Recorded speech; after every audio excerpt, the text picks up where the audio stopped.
네, 여러분 안녕하세요. 오늘 미래의 메가테크에 오신 것을 환영하고요. 저는 진행을 맡은 영화 전문 기자 이은선입니다. 만나서 반갑습니다. 오늘 호소다마모루 감독님께서 팬분들이 많이 와 계시다는 소식을 듣고 사전 예정이 없던 무대 인사를 진행하셨던 걸로 알고 있습니다. 벌써 깜짝 만남으로 반갑게 만나셨을 텐데요. 지금부터 자리로 모셔서 미래에 대한 조금 더 진중하고 비하인드 이야기를 더 많이 들을 수 있는 토크 진행해 보도록 하겠습니다. 호소다마모루 감독님 박수로 맞이해 주세요.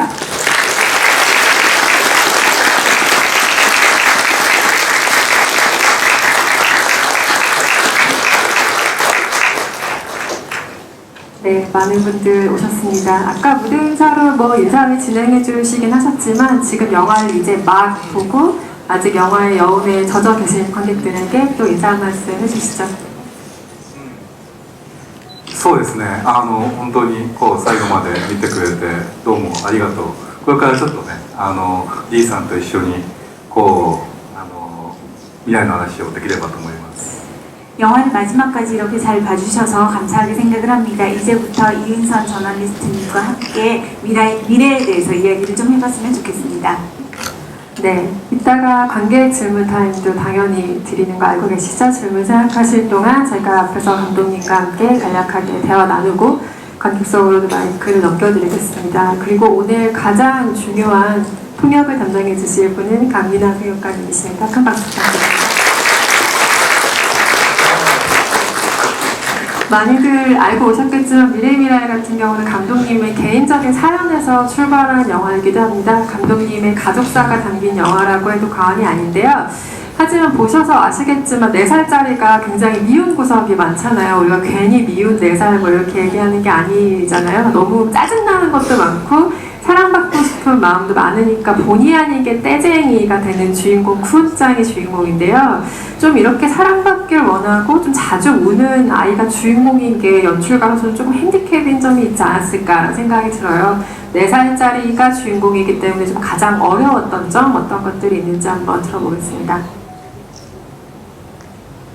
でもまさに本当にそうだよね。つまりよく映画に出てくる子供ってさ、すごい大人が好きな子供っていうかさ、聞き分けが良くて可愛らしくてっていう子供がよく出てくるでしょ。でもそういうのってあんまり子供の本質を描いているように僕は思わないんですよね。 정말 그렇습니다. 사실 일반적인 영화에서는 어른들이 좋아하는 어린이의 모습이 많이 나옵니다. 말을 잘 듣고요. 굉장히 귀엽고 예쁜 짓을 많이 하지요. 하지만 저는 그것은 어린아이의 본질이 아니라고 생각하고 있습니다. やっぱり子供の魅力ってもっとなんて言うんだろうな、本当にもう付き合っててうんざりしてもういい加減にしろと言いたくなる寸前のところまで来て、でもやっぱりこの子供が見てるこの世界っていうのはどんな風なんだろうって興味を持ってみるっていうか、なんかちょっと僕もね日常的に親として子供に接してて分かんないことも結構あるんだよね。でもそういうのも含めて子供の魅力なんだというふうに思って、そういうものを表現する映画にしようっていう都合のいい子供は描かなくて、もっと面倒くさいところも含めてそういう子供を描きたいな。 예, 그런 면이 사실 아이들의 매력이라고 할 수도 있는데요. 어른 입장에서는 굉장히 짜증도 나고 질리게 하는 순간도 있고 그만하라고 소리를 지르기 직전까지 가는 경우도 있습니다. 그럼에도 불구하고 저는 아이의 세계에 대해서 흥미를 갖게 되었고요. 나도 일상 속에서 부모로서 아이들과 접하면서 느끼게 된 것은 나도 모르는 것이 정말 많다는 점이었습니다. 그리고 그러한 모든 모습이 아이들의 매력이고 그 매력을 표현하고 싶었고, 단순히 착하고 말 잘 듣는 아이가 아니라 단순히 귀엽기만 한 것이 아니라 아이가 가진 모든 모습을 영화 속에 담고 싶었습니다. 그런 모습은 스토리나 대사로서 영화에 잘 담겨있다고 생각하고요. 아까 잠깐 감독님 얘기를 들어보니까, 말씀을 들어보니까 그 아이들의 피부 표현 같은 걸 굉장히 신경 써서 하신 작화라고 들었습니다. 영화 다시 한번 그 점을 유념해서 보시면 조금 더 즐거운 감상이 되지 않을까 싶고요. 어떤 아버지세요? 라는 질문을 굉장히 많이 받으셨어요. 이 영화를 통해서. 그때마다 하셨던 대답이 있습니다. 이 영화 속 훈짱과 미라이의 아버지처럼 조금 서툴지만 열심히 하려는 아버지이다 라고 말씀하셨는데요. 그러면 어린 시절은 어땠을지 역으로 한번 질문을 드려보도록 하겠습니다. 그러니까 쿤짱 정도의 아이였을 때 감독님은 과연 어떤 아이였을까? 아마 상상력이 풍부한 아이가 아니었을까? 그래서 많이 혼인한 아이가 아니었을까라는 생각이 들긴 하지만 어떤 아이, 어떤 어린 시절 겪으셨는지 한번 들려주세요. これね、本当思うのが、この自分がやっぱり小さい子供と過ごしてるとね、自分の子供時代のことをボロボロ思い出すんですよ。4歳や5歳のことって普段忘れるんですよね。全然、ね、覚えてないでしょ。覚えてないと思ってもう忘れちゃったと思うんだけど、実は覚えててさ、やっぱりなんかきっかけがあれば思い出すみたいな。で、自分が子供の頃がね、こんなくんちゃんみたいな感じじゃなくて、おそらくもっとすごくおとなしくて泣き虫なね、子供だったと思う。親が多分こんなにうちの子は泣き虫で大丈夫だろうかっていう心配するような子供だったと思うんですよね。っていうようなことをなんかやっぱり思い出してきますね。 예, 정말 저는 어린 시절에 원래는 저는 저에 대해서 어린 시절을 다 잊고 있었다고 생각했는데 아이를 키우게 되면서 나의 어린 시절이 점점 더 많이 기억이 나게 되었습니다. 여러분들도 아마 4살이나 5살 때의 기억을 다 잊었다고 생각하고 계시겠지만 실제로 어떠한 계기가 있으면 그때의 기억들이 다시 떠오르게 됩니다. 저는 어릴 때는 쿤짱 같은 성격은 아니었고요. 굉장히 조용하면서도 많이 울었습니다. 그래서 부모님이 이렇게 울보인 아이라서 어떻게 하면 좋을까라고 걱정을 하셨던 기억이 있는데 그러한 것들이 이번에 아이를 키우면서 다시 새로이 떠올랐습니다. だからね、すごいものすごい内気でね、なんか人の前でこうやって喋るのも全然できないようなそんな子供だったんですよね。だから例えば自分の子供を見るとすごくほら愛されたいって気持ちをいっぱいに出すのがなんて羨ましいっていうか、自分もこういう子供時代を生きてみたかったっていうふうに思えるっていうのかな。だからもう一回自分も子供時代を生き直してるような気持ちになったっていう感じなんですよ。 저는 어릴 때 굉장히 내성적이었고 남들 앞에서는 말도 꺼내지 못하는 그런 아이였다고 기억하고 있습니다. 그렇기 때문에 저희 아이들을 볼 때는 본인이 사랑받고 싶다는 것을 굉장히 자유롭게 이야기를 하고 표현을 하는 모습을 보게 되고 매우 부럽다고 생각을 하고 있습니다. 그리고 저도 그런 식으로 본인의 의사를 표현을 하면서 어린 시절을 다시 살아보고 싶고 다시 한번 돌아갔으면 좋겠다라는 생각을 하였습니다. 여기에서 어린이 쿤짱이 상처받는 순간마다 판타지를 경험한다라는 걸 몇 번의 반복을 통해서 아마 파악을 하셨을 겁니다. 그 판타지 배경이 굉장히 여러 번 바뀌는데요. 처음에 유코 왕자인 모습을 만났을 때 뭐 낡은 성처럼 보이기도 했다가 뭐 물고기떼가 가득한 물속으로 판타지를 보여주기도 하죠. 그리고 창고에서 기차역으로 굉장히 폭넓은 판타지의 배경을 보여주는데요.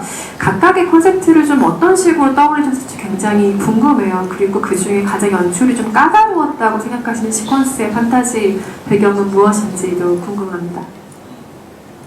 例えばこの映画を見て例えば若い人なんかこれ SF じゃないか、どういう SF の仕掛けなんだろうって思う人いるかもしれないけど、子供の世界の中に SF っていう考えって全くないんですよね。どっちかっていうとほら子供ってほら生まれたばっかりだから世界を見たものがみんな不思議なんですよ。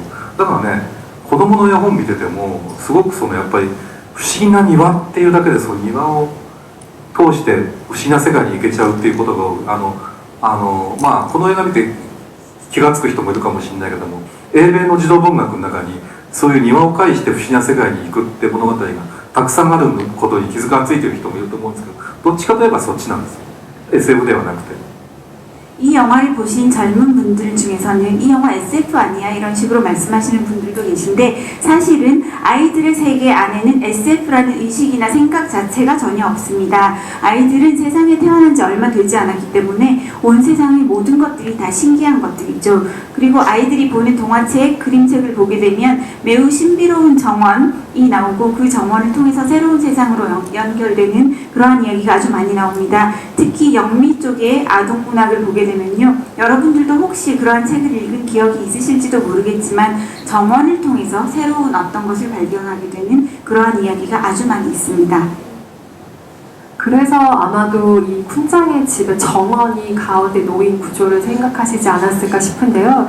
처음에는 이 집들이 가득한 어촌마을을 배경으로 하는 것 같이 카메라가 비추다가 점점 쿤장의 집으로 좁혀서 들어가잖아요. 그래서 저는 이 어촌마을이라는 배경이 굉장히 중요할까라고 생각했는데 그건 생각보다 중요하지 않더라고요. 다만 그 안에 있는 정원의 역할 같은 것들이 굉장히 궁금한데요. 구조가 굉장히 독특한 집이잖아요. 구조를 굉장히 여러 가지로 생각을 하셨을 것 같아요. 뭐 전통 가옥을 생각하셨을 수도 있고 아니면 조금 더 어촌마을에 가까운 형식을 구상하셨을 수도 있을 것 같고요. 하지만 지금과 같이 집 안에 조금 단층이 있는 구조로서 가운데 정원이 있는 구조로서 쿤장의 집을 설계하신 이유는 무엇인지 한번 들어보겠습니다. これはね、よく本当にこの映画でこんな変な家面白いですねってことはよく聞かれますね。ヨーロッパでもアジアでもいろんなところに聞かれてこういう家が日本にあるのかって言われるけど、だけどね、これはやっぱりもっと象徴的な意味っていうものが多いと思います。やっぱりその子供って家の中が世界の全てだけど、その中でやっぱりこうまさにステップアップするっていう意味でこういう階段状の構造になっているとか階段状にすることによって家の中全部を見渡せる、つまり世界を全部見渡せるっていうそういう意味合いを持ってそういう映画の象徴的な意味合いがあってああいう映画の構造家の構造になってるんですね。 네, 이 영화를 보시고 이렇게 이상한 집이 정말 재미있다라는 말씀들을 유럽에서도 많이 들었고요. 아시아 각국을 돌면서도 많은 이야기를 들었고 일본에 진짜 이런 구조의 집이 있냐라고 묻는 분들도 많이 있었습니다. 그런데 이 영화 속에서의 집의 구조는 매우 상징적인 의미가 큽니다. 어린아이에게는 집 안이 온 세상이고 세상의 전부라고 이야기할 수 있습니다. 그렇기 때문에 아이가 자라나가는 이 세계인 집 안이 약간 스텝업을 한다는 의미에서 계단의 형태로 만들어져 있고요. 계단의 형태로 만들었을 때 좋은 점은 집 전체를 내려다볼 수 있는 구조가 되고 그것은 바로 온 세상을 내려다볼 수 있는 그러한 의미를 가질 수 있기 때문에 그러한 상징적인 의미를 담아서 이 집의 구조를 고안했습니다. 또 말씀하신 것처럼 아이들이 계속 그 계단 같은 단계들을 기어 오르는 장면들이 많잖아요. 그걸로도 아마 표면적인 어떤 성장의 모티브를 계속해서 반복적으로 이야기해 주시기에 좀 마땅한 집의 구조가 아니었나 생각이 들고요. 그런데 이 영화를 보면서 또 한 가지 의문은 이런 것들이 들었습니다. 보통 우리가 일반적인 작품들을 보게 되면 그리고 그 이전에 감독님이 만드셨던 전작들을 보게 되면 주인공이 일련의 사건을 겪는 과정이 정말 발단, 전개, 절정의 순서로 쭉 흐르는 구조를 택하고 있죠. 하지만 이 영화는 좀 다른 구조입니다. 에피소드를 좀 반복적으로 나열하고 한 번씩 클라이맥스를 경험하는 좀 클라이맥스가 분절되어 있는 구조를 가지고 있죠. 이 같은 방식이 관객들의 집중을 유도할 수도 있지만 반면으로 좀 분산되는 효과를 가져올 수도 있다고 생각하거든요. 이 같은 방식을 택하신 것에는 어떤 효과를 기대하셨는지 한번 여쭤보겠습니다. これね、そうそう、今まではね3幕構成で作ってるんですよ。映画の基本って3幕構成ってあるんだけど、こういうのはね冒険物語に適してるんですよ。だけども今回はね3幕構成じゃなくて5幕構成なんですね。でこれっていうのはもっとこうなんてアンソージーっていう形式ですけどね、つまりもっと日常をこう丹念に描いていくのに適した方法で、僕の今までの映画って基本的に3幕構成で映画の基本にのっとってるんだけども、あえてやっぱり日常をしっかり描きたいっていうわけなんで5幕構成にしてみたってことなんです。してみたっていうかすることによってだからこそ3幕構成では描けない表現にトライしたっていうことなんですね。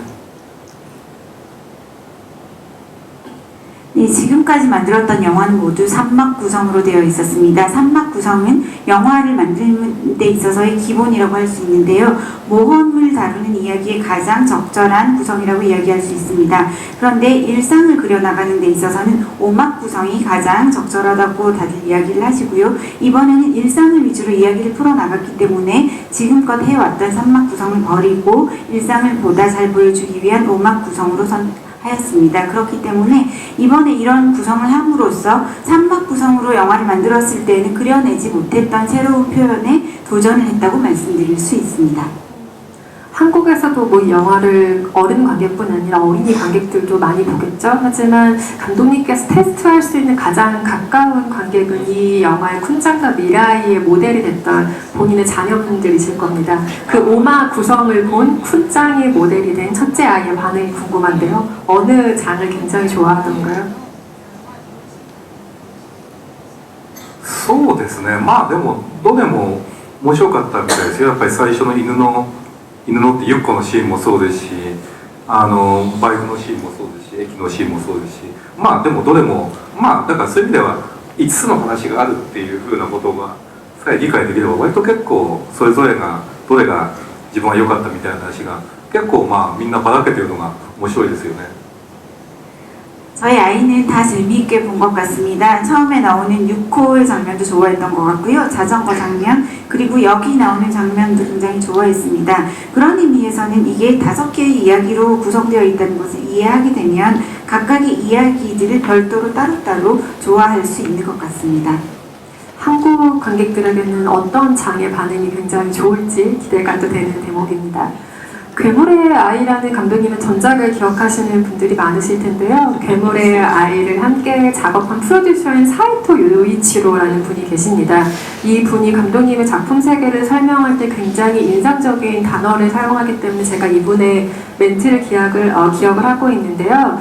호스파노모로 감독 작품의 가장 중요한 특징은 비약이다 라는 말을 하신 적이 있어요. 아마 이걸 한국어로 조금 더 가깝게 하면 축약에 좀 가까운 의미가 아닐까 싶은데 플롯에서 각본을 만들고 다시 콘티를 만들고 작화를 만드는 쪽 애니메이션의 단계를 거치잖아요. 그런데 그때마다 호스파노모로 감독은 단계마다 생각한 것들을 계속 줄여나가고 쳐내면서 작품의 밀도를 계속해서 높여가는 방식을 택한다는 말을 한 적이 있습니다.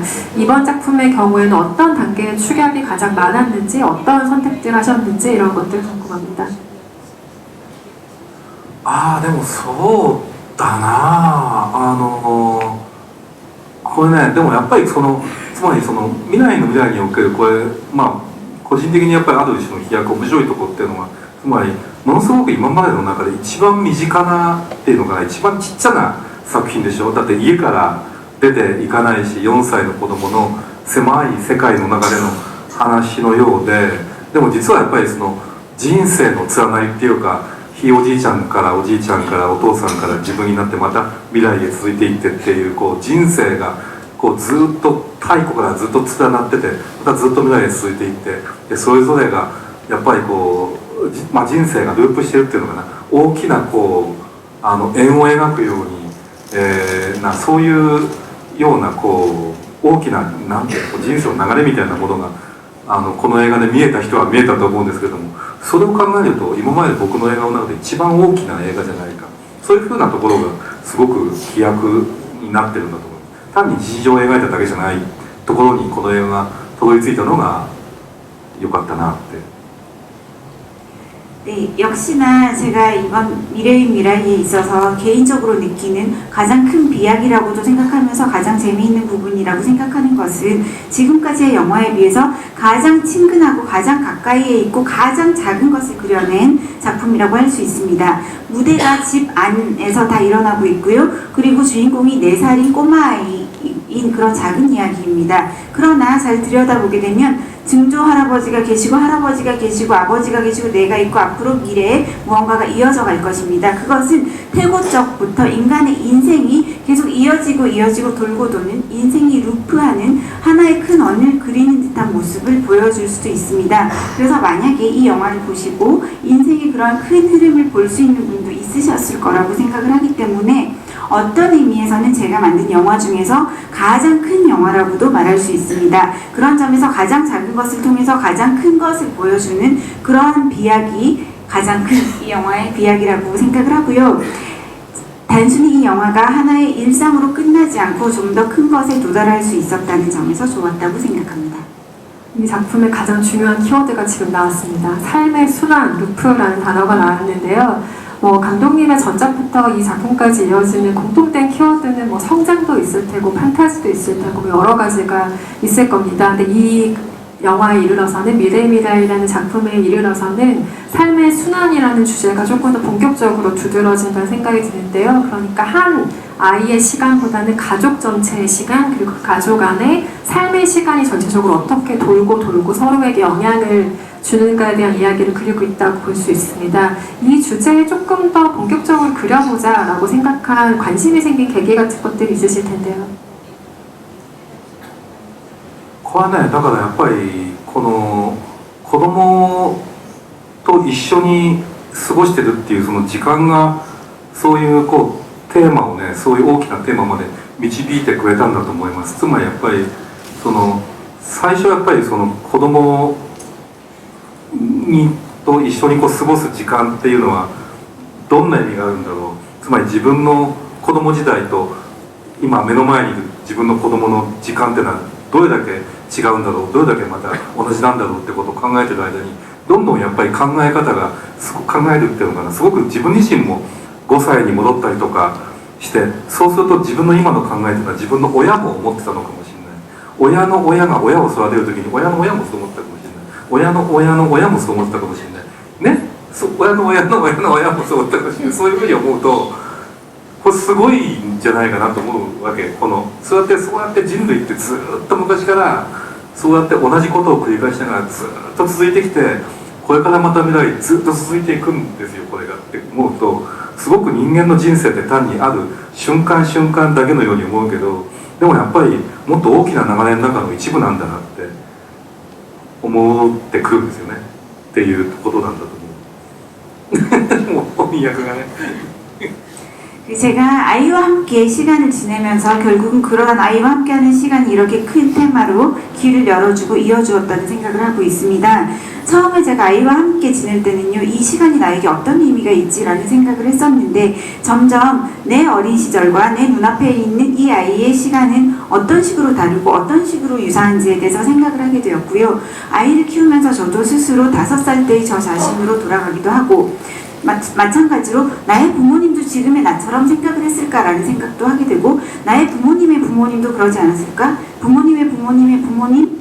부모의 부모의 부모의 부모? 이런 분들이 다 그러한 것들을 생각을 하면서 이때까지 이어져 왔구나라는 것을 깨닫게 되었고 그것이 정말로 대단한 일이라는 생각을 하였습니다. 인류는 이런 식으로 같은 것들을 계속 반복을 해서 아주 오랜 시간을 이어오고 있고 앞으로도 이런 것들이 이어져 갈 거라는 생각을 했습니다. 한 사람의 인생이란 그냥 생각했을 때는 순간과 순간들이 이어진 것 같지만 사실은 커다란 흐름의 일부가 한 사람의 인생이라는 생각을 하게 되었습니다. 감독님 전작 중에 뭐 썸머먼즈라는 작품도 있지만 그건 한 가문이 무언가를 이뤄내는 이야기이잖아요. 이 영화를 보면서 어떤 가문의 이야기라는 점에서는 아 이거는 무슨 고전문학의 100년 동안의 고독 같은 작품이 될 수도 있겠다 싶을 정도로 어떤 가문의 일화들을 보는 점이 재밌었는데 이렇게 가족에 대한 이야기들을 확대해 나가다 보면 언젠가는 호소다 가문에 대한 이야기도 만날 수 있지 않을까. 혹시 그런 상상해 보신 적 있는지 궁금해요.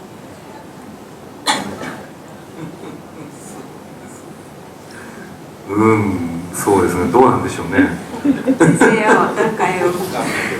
まあ、でもまあ本当一本一本なんか本当にこうなんかそのなんかやっぱりインスピレーションを受けてなんかその身近なものからなんかもっとそこの隠された大きな意味みたいなものを探り当てられたらいいなと思いますけど。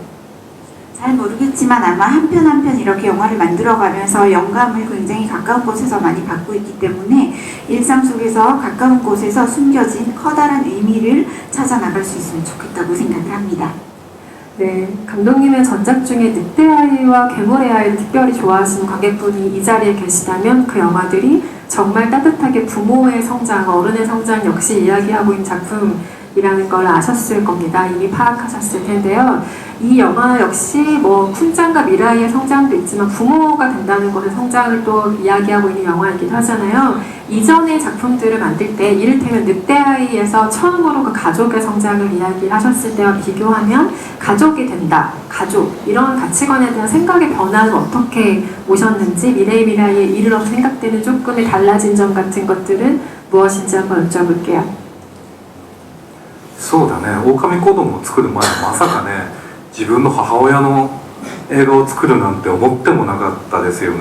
でもやっぱりちょうどね母が亡くなった時だったのですごく親不幸な自分としてはね、自分が母親にどう育てられたかってことをなんかね考えざるを得ないっていうか、考えなきゃ済まないような気持ちになって、そこからこの「狼子供」っていう映画ができたんですけど、だからやっぱりこう最初はね全然こう家族を描きたいとかね、そういうふうに思ってないんですよ。全然そういう映画監督になるつもりじゃなかったんですけど、家族をモチーフにした映画を作るような監督になるつもりじゃなかったのにこういうふうになるっていうのは、でもやっぱり今この現代っていうのが家族ってものに対して問題意識をより昔よりも強く持ってる時代だから、なぜならば家族ってものがどんどん今すごく変化して変わっていくその途中の時代だからだと思うんですよね。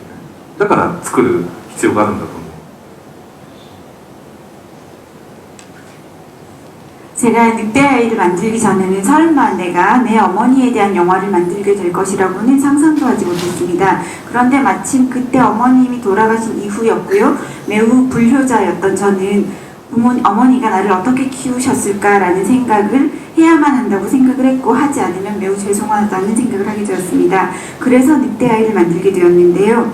사실 처음에는 제가 가족을 모티브로 영화를 만드는 감독이 될 거라고는 단 한 번도 생각한 적이 없었습니다. 하지만 지금 현대에 들어서는 더욱더 가족을 그려낼 의미가 있는 것이, 현대에는 가족에 대한 문제의식이 굉장히 많이 강해져 있고요. 가족의 형태가 굉장히 다양하게 변하고 있고 변해가는 그 도중의 단계에 있기 때문에 가족을 영화로 그려내는 것이 필요하다고 느끼고 있습니다.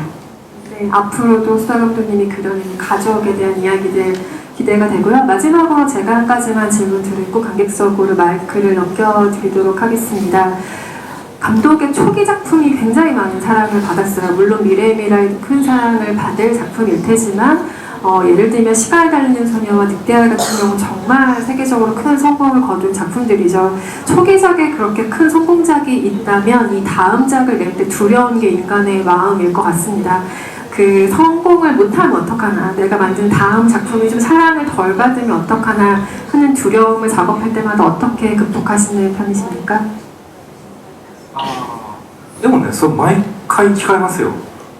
毎回なんかこう聞かれるんだけど、でもまあそれをもしも心配して作ったらそれこそ失敗すると思うんで、そうじゃなくてもっとなんだろうな、意味のあることって言ったらいいのかな、なんつうのかな、こう僕にとっての成功が失敗かって商業的な意味合いというよりはむしろ表現としてつまらないかつまらなくないかとか、新しいか新しくないかとか、価値があるかないかとかっていう方が重要だと思うんで、作品、まあ僕監督って立場ですからね、プロデューサーというよりは、だからそういった意味でこうやっぱり価値のある意味のある作品っていうのができればまあいいかなと思いますけどね。まあそれが皆さんと共有できたらいいと思うんですよね。 네, 그 질문을 매번 영화를 만들 때마다 듣게 되는데요. 사실 제가 성공에 대해서 걱정을 하고 영화를 만든다면 그야말로 실패하는 영화를 만들게 될 것 같다는 생각을 하고 있습니다. 대신에 제가 늘 생각하는 것은 어떻게 하면 의미가 있는 작품을 만들 수 있는가인데요. 그것이 상업적인 의미에서의 성공이 아니라 제가 생각하는 성공과 실패는 영화 감독으로서 표현을 함에 있어서 재미가 있는지 없는지, 신선한지 새로운지, 가치가 있는지 어떤지를 중시하게 됩니다. 그것이 저에게는 중요한 의미라고 할 수 있고요. 저는 프로듀서가 아니고 감독이기 때문에 보다 가치 있고 의미 있는 작품을 만들 수 있으면 된다라고 생각을 하고 있고, 나아가서 그러한 것들이 관객과 공유할 수 있게 된다면 그것이 가장 좋은 일이라고 생각합니다. 그 생각 끝에 만든 작품이 미래의 미라이라는 작품이 돼서 이후의 작품들에 대해서 기대를 많이 하고 있겠습니다. 관객 질문을 받아볼 텐데요. 몇 가지 유의사항을 먼저 말씀드리겠습니다. 굉장히 많은 관객분들이 계시기 때문에요. 죄송하지만 질문은 되도록 한 개로 부탁드리고요. 반드시 한국어 질문으로 부탁을 드리겠습니다. 그리고 정확한 마이크 전달을 위해서 뭐 입고 계신 의상이 색깔이라던가 이런 것들로 지목을 할 수 있다는 점 미리 양해 부탁드릴게요. 첫 번째 질문을 받아볼 텐데요. 저희가 초반 세 분에게는 굉장히 특별한 선물을 드릴 것이기 때문에 호스타나무로 감독님이 직접 지목해 주시는 편이 좋겠습니다. 어느 분의 질문을 받을까요?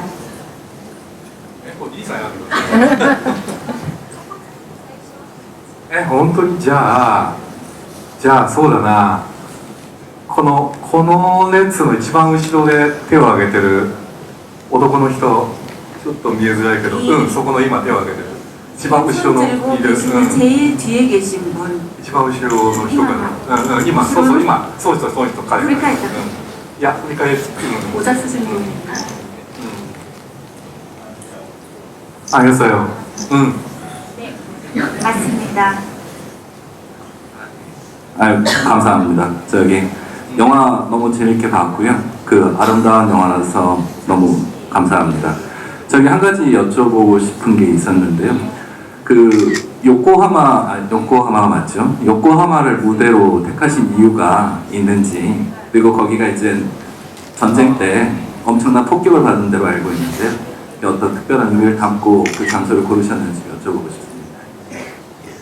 ですね、この映画の、出来事って僕の奥さんの家族で起こった出来事を描いてることが多いんですよ。ですから実は僕の奥さんの、おじいちゃんが戦争の時にこうそのゼロ戦のね戦闘機のエンジンを作ってたんですけど、それが作ってた場所が横浜なんです。だから横浜なんですよね。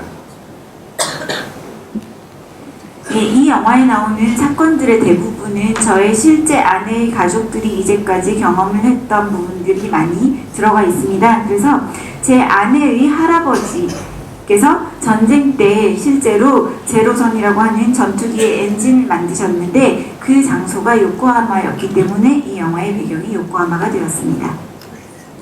네, 첫 번째 질문 감사드립니다. 열기가 더욱 뜨거워졌습니다. 두 번째 질문 자를 골라드려야 되는데요. 네, 감독님께서 저에게 공을 넘기셨기 때문에 어쩔 수 없이 제가 리산 자, 저 그러면 어떡하죠? 마이크의 원활한 이동을 위해서 이쪽 줄에 그 뒤에서 한 세 번째쯤에 계신 검정색 옷 입으신 관객분이요? 네. 지금 뒤 돌아보신 관객분. 네. 아니요. 죄송합니다. 어떡하지? 그 앞쪽에 계신 분이에요. 앞쪽이요. 네, 안경 끼신 관객분이요. 네. 마이크 쥐었다 뺏기신 분 어떡하죠? 너무 죄송합니다. 많은 문양들이 이런 동그라미 문양에서 뻗어가는 문양을 많이 갖고 있더라고요. 한 예로 방금 전에 미라이에서도 가게도가 그랬었고, 그리고 썸머 워즈인가요? 그때도 흰색 배경에서 뻗어나가는 느낌이 많았고, 갱물의 아이에서도 그 늑대라고 해야 되나요? 그 대장의 등 무늬가 그랬었던 걸로 기억을 하고 있어요. 그런 동그라미 느낌에서 이 발산하는 느낌이 무슨 의미가 있는 건지 그게 항상 보면서 궁금했었던 점 중 하나라서 손들어서 질문 드렸습니다. 감사합니다. これはね、あれなのよ、結構自分の映画の中で抽象的なっていうかね、関連的な部分を抽象的に描きたいと思ってるんですね。例えば時をかく少女だったら時間の時間が溜まってるところとかね、サマーズのインターネットの世界とかね、今回だったら家系図っていうものの観念をそのままビジュアルにするときにやっぱりそれで抽象的な世界にしたいって、それでこういうビジュアルにしてるんですね。いかに抽象的に表現できるかっていう観念、そういう意味です。 제가 매번 작품을 만들 때마다 관념적인 부분을 어떻게 영상적으로 그리느냐에 있어서 매우 추상적인 표현을 하게 되는데 그 부분을 말씀하시는 것 같습니다. 가령 시간을 달리는 소녀의 경우에는 시간이 멈춘 공간을 그런 식으로 표현을 했고요. 서머워즈 때는 인터넷 속의 세상을 그런 식으로 그렸으며, 이번 미라이에서는 가게도를 말씀하신 것처럼 그렇게 뻗어나가는 듯한 추상적인 비주얼로 그려냈는데요. 제가 생각하는 것은 추상적인 세계를 눈에 보이게 만들 때 그러한 문양이 나오는 것 같습니다. 네, 관객들이 감독님은 전작을 많이 보신 분들이기 때문에 아마 관련된 질문들이 나오는 것 같고요. 그 다음 세 번째 질문을 받아보도록 하겠습니다. 맨 앞줄에 한번 드려볼까요? 맨 앞줄 사수하느라 아마 다들 고생하셨을 것 같은데, 네, 마이크가 조금 내려오는 시간이 걸릴 것 같고요. 5분이나 손을 드셔가지고 감독님 한 분만 골라주세요. 맨 앞줄에 계신 5분 가운데 어떤 분께 질문을 기회를 드릴까요? 白いこう영화 엄청 잘 봤고요. 저는 특히나 연출적으로 인상 깊었던 게 마지막에 도쿄역에서 연출이 매우 인상 깊고 아름답고 멋졌다고 생각하거든요. 근데 그 주인공 쿤짱이 그 도쿄역으로 가기 이전에 미래의 자기랑 만나잖아요. 근데 왜 하필 거기서 왜 미라이가 아니라 왜 본인을 만났는지 아니면 거기에 의미가 있는지 그 역 이름이 이소고였던 걸로 기억하는데 역 이름이나 그 연출에 대한 의미가 있을까 해서 여쭤보게 되었습니다. これはねやっぱりそういうこう時空がごちゃ混ぜになってるところなのでっていう場所なのでまあ不思議な庭っていうのがねだからそういう中でいろんな人がすれ違うんだけど偶然自分自身にもすれ違ってでもそれを自分自身だと本人たちは気づいてないけど僕ら見てると明らかにあれが誰かは分かるわけだけどああいうことっていうのもあるんじゃないかというふうに思いますよね。これねなんかやっぱりほら例えばさあれじゃないこう僕ら普通に生きてても何か別の時間の自分自身が自分のことを注意したりたしなめたりねすることってないなんか昔のお前だってそんなこと言わなかっただろうとかね怒られたりとかもしくはひょっとしたら年上の自分がもしも今の自分を見たらもっと励ましてくれるんじゃないかとかいろんなそういうことを自分自身でも思うと思うんだけどそんな感じですよね。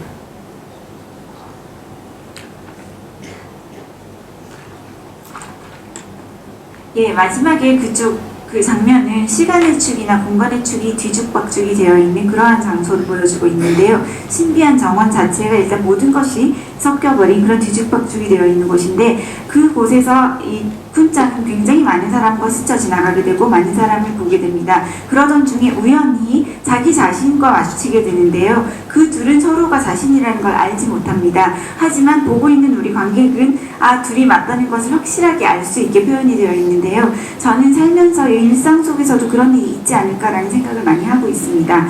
가령 지금을 살아가면서 다른 시간대를 살고 있는 내가 나에게 너 조심해야 돼라고 주의를 주지 않을까라든지 이것은 나를 어떻게 좀 나에게 어떤 이야기를 한 것이 아닌가 싶을 때도 있고 좀 더 나보다 나이가 든 나 자신이 너 옛날에 안 그랬는데 지금은 왜 그래? 라고 이야기를 한다거나 혹은 좀 더 격려를 해준다거나 이런 식의 일이 있다는 생각을 할 때가 있습니다. 그러한 것들을 표현한 것이라고 말씀드릴 수 있습니다. 그 역을 택하신 데는 특별한 이유가 없고요. まあそれは磯子駅そのものがなんていうのくんちゃんたちが住んでる家の近くの駅なんですよね。でも映画に出てきたようなあんな無人駅じゃないんですよ。本当はもっと巨大な駅なのにくんちゃんの心象風景の中ではあんな寂れた無人駅だっていうところが面白いところですよね。 그 이소고역에 대해서는요 실제로 배경으로 삼고 있는 곳에서 쿤짱의 집에서 가까이 있는 역 이름이 이소고역입니다. 그런데 사실은 영화에 나오는 것처럼 그렇게 아무도 없는 무인역이 아니라요 굉장히 사람이 많고 좀 더 큰 역인데요. 그런 거대한 역이 쿤짱의 마음속에서 심상 풍경으로서는 그렇게 작은 아무도 없는 쓸쓸한 무인역으로 그려졌다는 것이 재미있게 느껴질 것입니다. 네, 질문 감사합니다. 앞서 질문해주신 세 분께는 감독님의 친필 사인 포스터를 드렸습니다. 하지만 저희에게 선물이 더 남아있습니다. 여러분 질문을 또 받아보도록 하겠습니다. 이쪽 사이드 질문을 저희가 하나도 안 받았죠? 이쪽 사이드에 계신 관객분들 중에 저기 와인색 옷 입고 계신 관객분? 네, 손 높이 들고 계신 관객분 마이크 드릴게요. 저 일상과 가족 이야기에 초점을 맞추면서 새로운 도전을 하셨다고 했는데 그에 따른 어려운 점이 있으셨는지 궁금합니다. そうですね。やっぱりね、こう例えばやっぱり特に今回よく聞かれるのはしね子供をどうやって表現するかなんですよね。それまでやっぱりさっきも言いましたけど子供ってなんていうのかな映画にとって都合のいい子供しか今まで描いてこなかったかもしれないけどもちゃんと主人公として描くんだったらしっかりこう子供を描きたいっていう思ったんですね。こうやってこうやっぱりこう動きとか仕草柔らかさとか髪の毛のね細さとかねそういうことも表現したいと思ってみんなでスケッチしたりとかアニメーターがねそのモデルの子供を取り囲んでスケッチしたり抱っこしたりしてそうやってこう調べたりしましたしすごくやっぱりこうさっきも言ったけど映画の中で4歳児が主人公っていうね映画って映画史上の中でないのでリアルなねカリカチャライズしたものはありますよ。でもそうじゃなくてリアルなものはだからそれをどうやって主人公にするかっていうのはすごい苦労しました。その分新しい映画になったと思います。 네, 역시 자주 듣는 질문이긴 한데요. 다들 아이를 어떤 식으로 표현하려고 했는지에 대해서 많이 질문을 하고 있습니다. 이때까지의 영화에서는 굉장히 어른들이 보기에 편하고 표현하기 좋은 그런 아이들이 많이 있었는데요. 그랬기 때문에 더욱더 저는 아이가 주인공이기도 하고 제대로 된 아이의 모습을 그려내고 싶다고 생각을 하였습니다. 그래서 어린아이의 움직임이나 동작이나 피부의 부드러움이나 굉장히 가늘고 팔랑팔랑하는 머리카락 같은 그러한 것들을 생생하게 그려내고 싶었고요. 그래서 애니메이터들 앞에 모델이 되는 아이를 직접 데려다 놓고 많은 스케치를 하게 하였고 또 실제로 애니메이터들이 아이를 안아보기도 하고 관찰을 하는 식으로 하여서 실감이 나는 아이의 모습을 그려내도록 하였습니다. 지금까지의 영화사에 있어서 아마도 4살의 아이를 이렇게 리얼하게 주인공으로 그려낸 영화는 없었을 것이라고 생각합니다. 물론 그냥 대충 아이를 그려낸 영화는 있었겠지만 굉장히 리얼한 진짜 어린아이의 모습을 표현한 영화는 많이 없었을 것이고 그런 의미에서 매우 어렵기도 했고 동시에 아주 신선한 영화가 되었다고 생각합니다. 네, 말씀하신 것처럼 4살 주인공인 게 가장 큰 도전이었겠죠. 네. そういえばね映画史上初めてと言いながらね例えば女の子で5歳っていうのはね映画史の中で割とあるんですよね。例えば、ビクトリア一世ミツバチのささやきっていう映画があってミツバチのそのせいでっていうミツバチのささやきっていう映画があってそれは5歳の女の子が主人公だしまあ隣のトトロのメイちゃんがもしも主人公だとすればメイちゃん5歳なんだって設定だ女の子で5歳っていうのは結構あるんですね。で男で4歳ってのはなかなかない。これは本当に素晴らしいです。ビクトル・エリセっていうビクトル・エリセ。 네. 그런데 생각을 해보니까 영화사에 있어서 이렇게 어린아이를 그린 영화가 전혀 없었던 것은 아니고요. 여자아이가 5살인 경우에 주인공으로 그린 경우는 꽤 있었던 것 같습니다. 그 빅토르 에리고의 일본어의 제목이긴 한데요. 미츠바시의 소확기라는 것도 5살 여자아이가 주인공이고요. 그리고 이웃집 토토로 같은 경우도 주인공인 메이짱이 5살 여자아이입니다. 그래서 여자아이는 있었는데 남자아이의 이렇게 어린 모습을 주인공으로 그려낸 영화는 없었던 것 같습니다. 네, 다음 질문 또 받아볼까요? 손이 점점 더 많이 올라가는 것 같은데 어떡하면 좋죠? 네, 이쪽에서 골라달라는 특별 요청이 있었습니다. 네, 이쪽에서 골라볼까요? 그러면 손 이렇게 흔들고 계신 맨 사이드에 계신 흰색 후드티 입으신 관객분께 마이크 전달드릴게요. 그 옆에 계신 분이 막 절망하시네요. 네.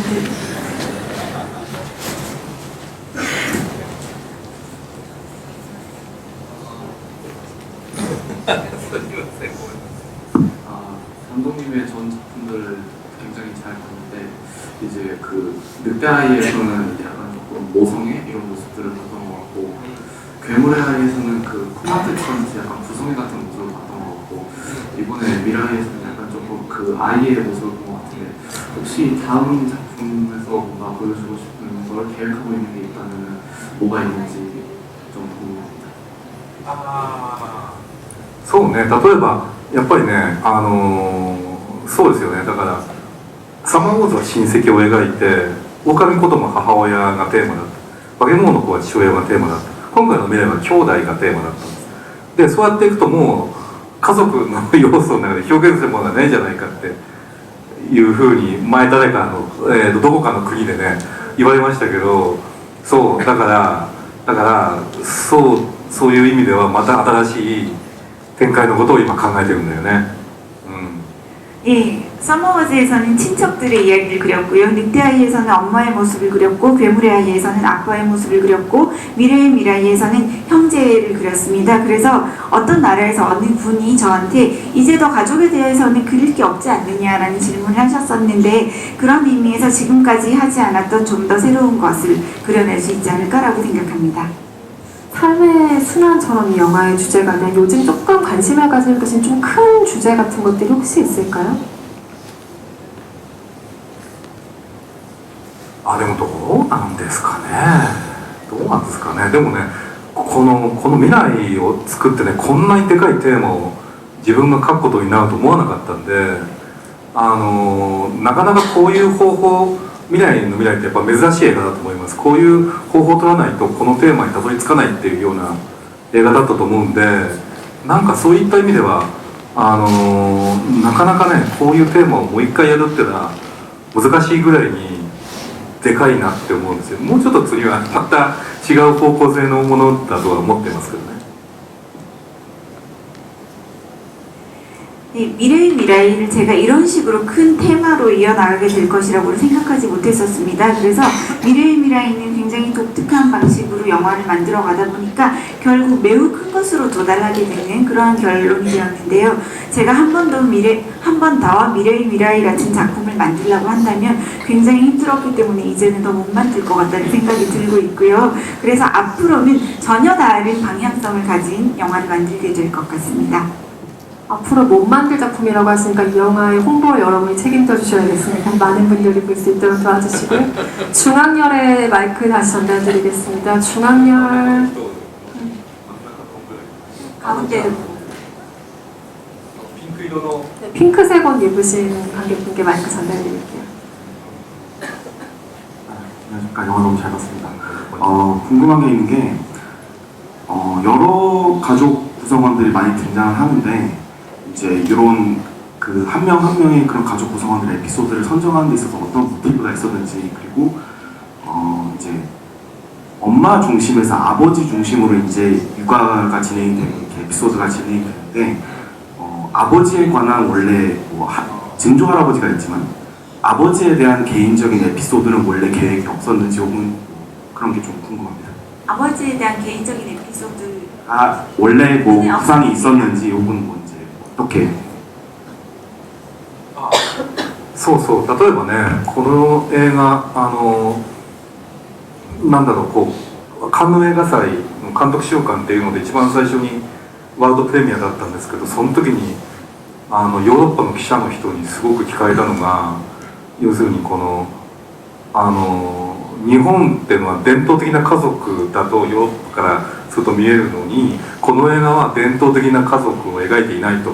要するに父親が子育てをして母親が外に働き出てるっていう、それはその日本もその古い社会から新しい社会へ変わる必要があるっていう監督のメッセージなのか、それとも願望なのかって聞かれたんですよ。でそう僕はそうじゃなくてこれは今現実に日本で起こってる出来事をそのまま描写したに過ぎないって言ったんですね。つまりそのヨーロッパから見たら日本って古めかしい社会で映画で描かれてることは願望だろうって見えるわけでもそうじゃないじゃない。つまり現代ってもっと変化してるし、家族の形も変わってるしっていうようなことがあると思うんですよ。多分ひょっとしたら韓国社会だってそういう変化してる途中、日本の社会だって変化してる途中だから、そういうことをやっぱりこう描くっていうふうなことがすごく映画の中では大事なことだと思うんですよね。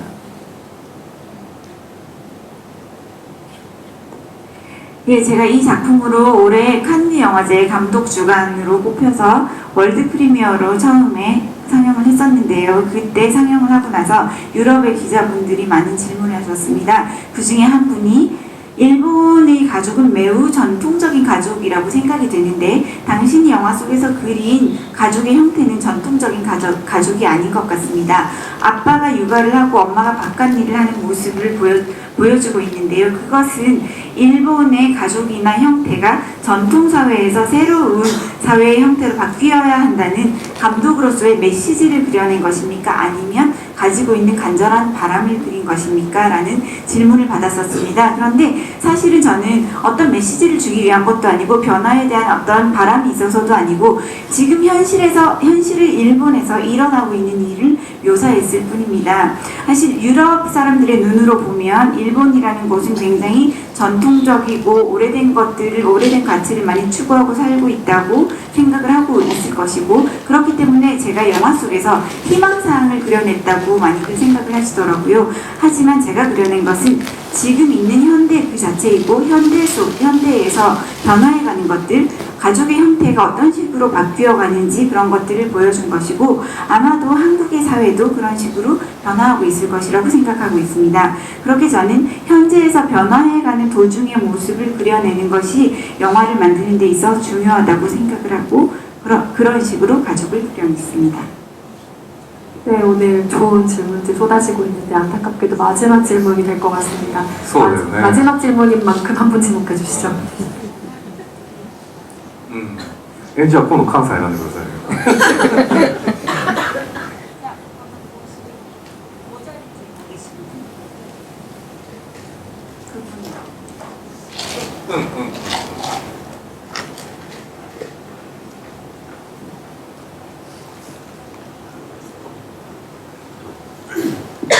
예, 좋은 작품들 되게 감사하게 잘 봤습니다. 저 마지막 영화의 그 마지막을 이제 장식해줬던 노래에 대해서 좀 궁금한 게 있는데요.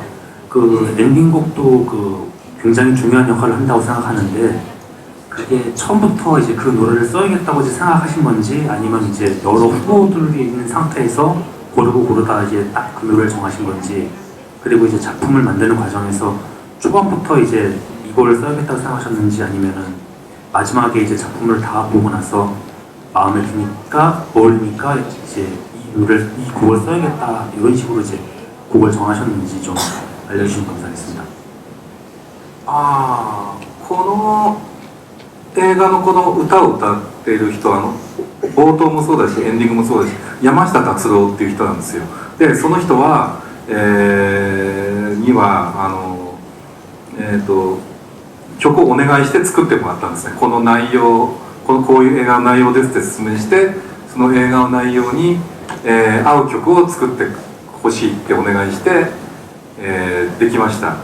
でその時に一つ思ったのがやっぱり小さい子供が主人公なので子供のなんだろうな気持ちを代弁するような曲にしてほしいっていうふうにお願いしたのを覚えています。すごくねそれがとってもだからそれをちゃんと音楽として表現達郎さんがしてくれてすごくぴったりな曲だと思うんですよね。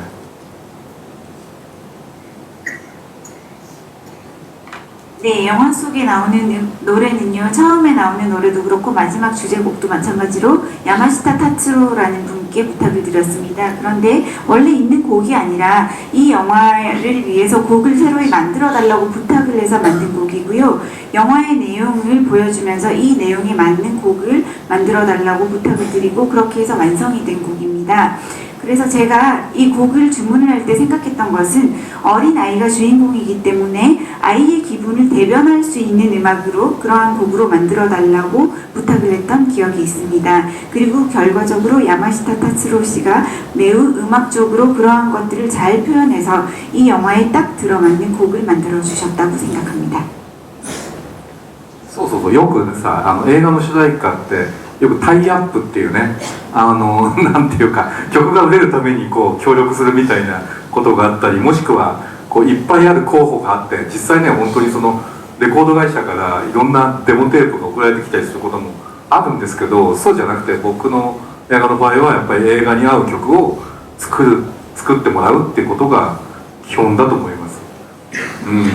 영화에 따라서는 영화의 주제가를 일종의 타이업이라고 해서 어떤 제휴의 관계로 음반을 팔기 위해서 그 곡을 넣고 영화의 입장에서는 거기에서 좀 더 이렇게 여러 가지 서포트를 받는 형식으로 음악을 부르는 경우도 있고요. 그러한 때에는 굉장히 많은 후보 곡들을 레코드 회사에서 제공을 해주고 그러한 데모 테이프들을 듣고 영화의 곡을 선정하는 경우가 있는데 제가 만드는 영화에 있어서는 영화에 맞는 곡을 새로이 만드는 것이 기본이라고 생각하고 있습니다. 네, OST도 굉장히 인상적인데 마지막 OST에 대한 질문까지 감사합니다. 시간 관계상 더 많은 질문을 받지 못해서 죄송하고요. 감독님 마지막 인사 부탁드리고 자리를 마무리할까 합니다. 僕そうだね。本当こうすごく映画を見てくれて、しかもすごくいい質問をたくさんしてくれて、どうもありがとう。すごくこう韓国の皆さんって昔から本当に時をかける少女っていう作品の時からね、僕は何者かわからないのにすごく最初からね、世界で一番最初に支持してくれたっていうようなすごくそういうずっと応援してくれてるっていう気持ちが感じてすごく嬉しいなといつも思ってるんですよ。釜山映画祭も初めて僕参加した映画祭でしたし、だからそういう皆さんにまたこうやって新しい作品を見てもらえて本当に嬉しいなと思います。本当に質問も Q&A もすごくいい質問ばっかりで嬉しいです。とっても今日は本当にどうもありがとう。 네, 이렇게 많은 분들이 영화를 봐주시고 좋은 질문을 많이 해주셔서 정말로 고맙게 생각하고 있습니다.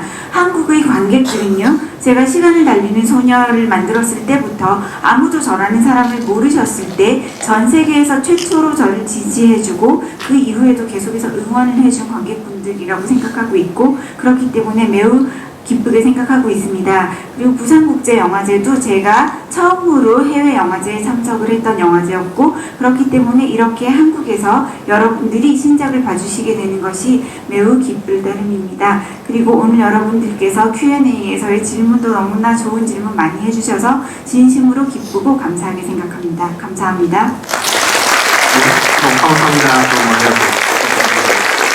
네, 저희가 오늘 입장할 때 미래미라 메모지를 나눠드리지 못했는데요. 퇴장하실 때 모두 나눠드립니다. 지정 대표로 퇴장 부탁드리고 아마 중앙열의 퇴출 중에 한 곳으로 스태프들이 안내를 해드릴 겁니다. 1월 16일 미래미라의 개봉 많은 응원과 입소문 부탁드리고요. 오늘 위스퍼링 통역을 해주셨기 때문에 더 많은 질문을 받을 수 있었어요. 정확하고 매끄러운 통역 수고해주신 강민아 통역관님께도 함께해주신 관객 여러분 감사합니다. 좋은 연말 보내시고요. 안녕히 가세요. 감사합니다.